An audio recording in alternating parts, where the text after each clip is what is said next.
قيمة جديدة.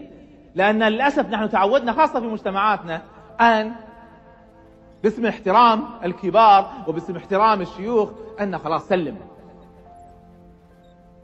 يعني قلد، ونحن ديننا جاء لرفض التقليد. إنا وجدنا آباءنا على أمة وإنا على آثارهم مقتدون. قضية أساسية ينكرها القرآن. ماذا فعل القرآن الكريم؟ جاء لنسف القيم والمبادئ التي قامت عليها حياة الجاهلية، وجاء بقيم جديدة. ولما جاء بقيم جديدة صنع حضارة. إذن أعظم تغيير وأكبر تغيير هو التغيير الذي يحدث في المبادئ والقيم، لأنه يحكم كل التغييرات الأخرى. ينبني على هذا تغيير في السلوك وفي أساليب الإدارة وغيرها، لكن يبدأ بتغيير في السلوك وفي التعامل مع الآخرين. يحدث تغيير، لأن أنا علاقاتي مع الناس سيحكمها بشكل غير عادي المبادئ والقيم التي أتبناها. مثال، لما يكون عندي موظفين وأقعد أبتسم لهم وأضحك معاهم وأتغشمر معاهم، ما هو هدفي؟ كثير من الناس لما يعمل هذا يعمل بهدف أنه يمص دمهم ويعصرهم عشان ينتجون أكبر كمية من الإنتاج لمؤسستي، وبعدين أشوتهم. شيء غلط صاير، شيء في مبدأ غلط. فهنا نريد أن نعيد النظر في قضية السلوك، في قضية العلاقات. لماذا أتصرف بهذه الطريقة؟ بسألكم سؤال أنا سألته للبنات الفتيات يوم أمس، وأسئلة اليوم للكبار. هل تستطيعون أن تضحكوني؟ فيكم أحد يقدر يضحكني؟ نكتة بس لا أحد يدلدغني وأنا أحزن بدون ما يلمسني بس يضحكني. ما حد يقدر، لأني أنا قررت أني ما أضحك. هل فيكم أحد يقدر ينرفزني؟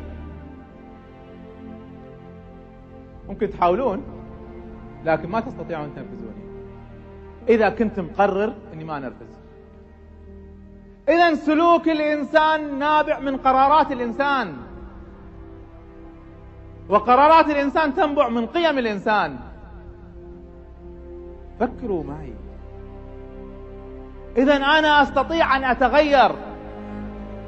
ما في شيء اسمه سلوك مفروض عليك. مرة أخرى، الإنسان اللي ينرفز هو قرر أنه ينرفز. الإنسان الكسول، البنت الكسولة في المدرسة ولا الولد الكسول، هو قرر أنه يكون كسول.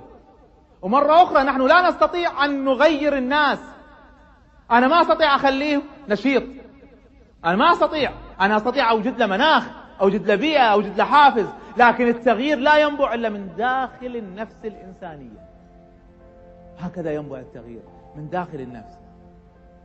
فإذا أنا أستطيع أن أوجد له هذه البيئة التي توجد له هذا المناخ، لكني لن أستطيع أن أغير هذا الإنسان.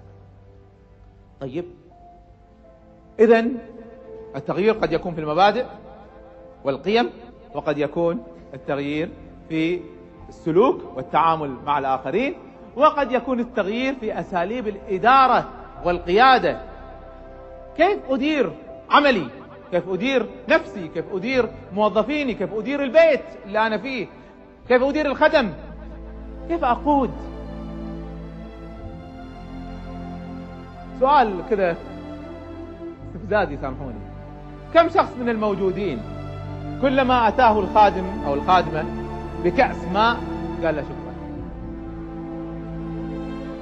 كل مرة يقول شكرا، في كل مرة يقول شكرا. هذا اللي احنا قاعد نتكلم عنه. يستطيع الإنسان أن يقود بالأوامر، ويستطيع الإنسان أن يقود بالأخلاق.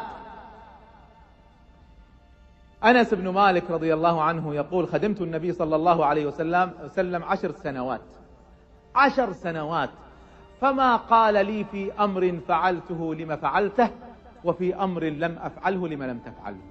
10 سنوات يخدم عنده ما قال له ليش سويت كذا أو ليش ما سويت كذا. أي رقي في التعامل، أي أسلوب في الإدارة والقيادة ينبع من قيم أخلاق. هذا اللي احنا قاعد نتكلم عنه. هل نستطيع أن نتغير لنكون بمثل هذه الصورة؟ طبعا أنا سامحوني الصور اللي هختارها لكم، أنا حبيت بس أضحككم شوية لأن الموضوع جاد كثير، فراح ندخلكم في غابة. فمن ضمن التغيير هو التغيير الاجتماعي.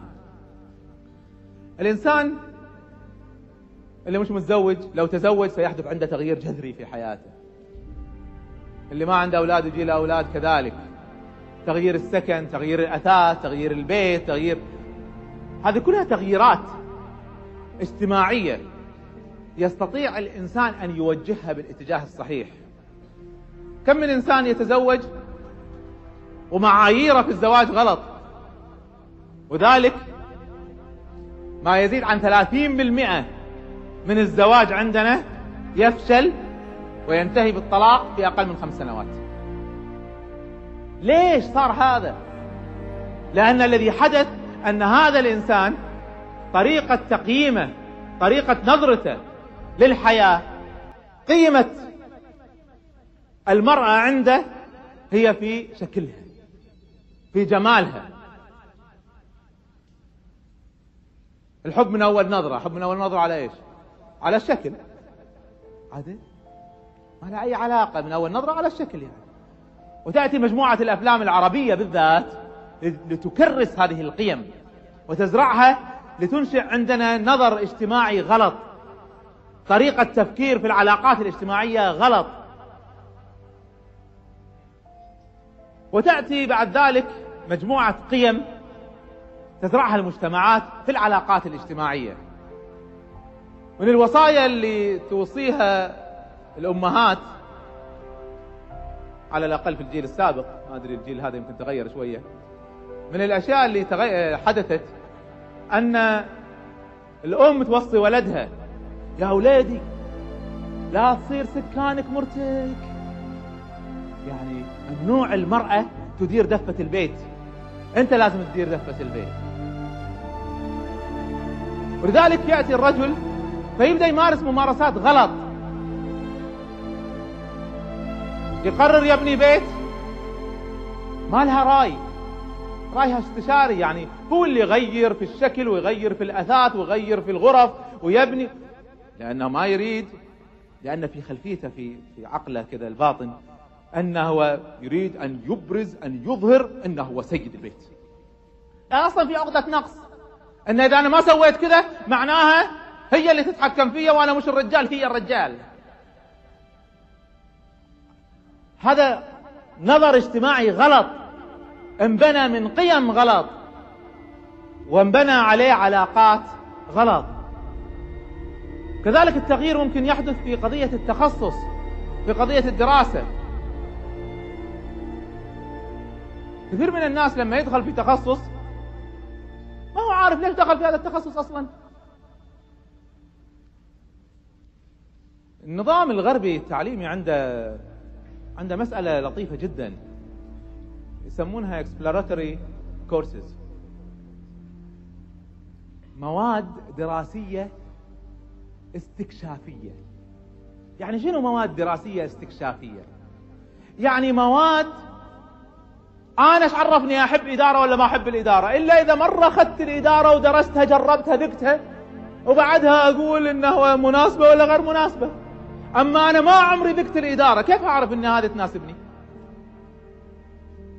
كم من طالب أو طالبة عندنا دخلوا كليات ما عمرهم ذاقوا حتى طعم يوم واحد منها، وبعد ما يقعد 3 سنوات والله ما أحبها، يا ريتني ما دخلتها.